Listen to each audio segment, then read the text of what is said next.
we've had issues with patients being on the table, and suddenly we discovered something's not done or something's not right, and that's kind of what I think got us to this point. I mean, we've had smaller issues in the past, but you know, when you have a patient on the table for 45 minutes before you start treatment, it's not good. So what kinds of things are happening that would cause that kind of a delay or that missed defect? Well, I know because I was a part of each one of those things. Brad was brave enough to surface defects. Yes, I'm exploring the outer limits of defects in the treatment planning process. Some of the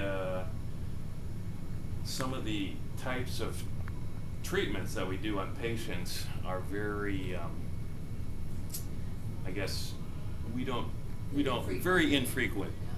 You know, we've done like the Excite lung, we got that I think a little over a year ago, and we've done 7, and Mike has done like 4 of them, and I've done 3 of them.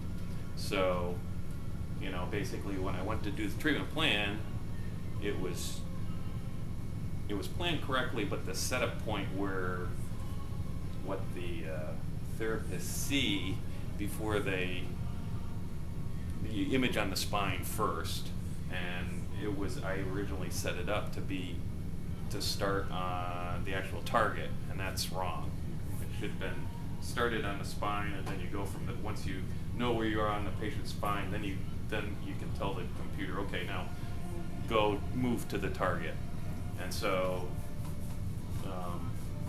it did exactly as I told it to do, which was incorrect. Mm-hmm. It came up, it was right on the target, and they said, unfortunately the therapists are on the ball. I said, this isn't right, it should be on the spine. So, they called us down, they called me down, and we went through it, and I said, I don't know, I need to investigate it. And then after we reviewed the way it was supposed to, the way that the manual tells you to do it, we realized that, we skipped a step, or we did something that we do on another type of treatment that we're not supposed to do on this one.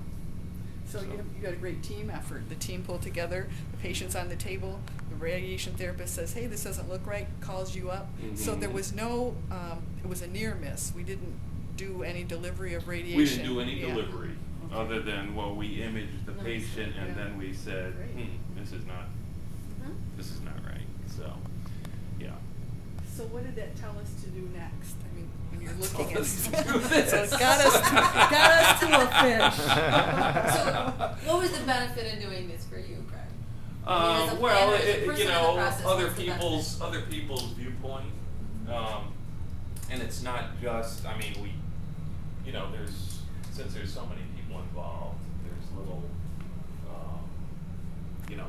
areas of improvement at each individual has their own input as to where things can be improved, and each, physicians, therapists, physicists, sim process, going to MR, going to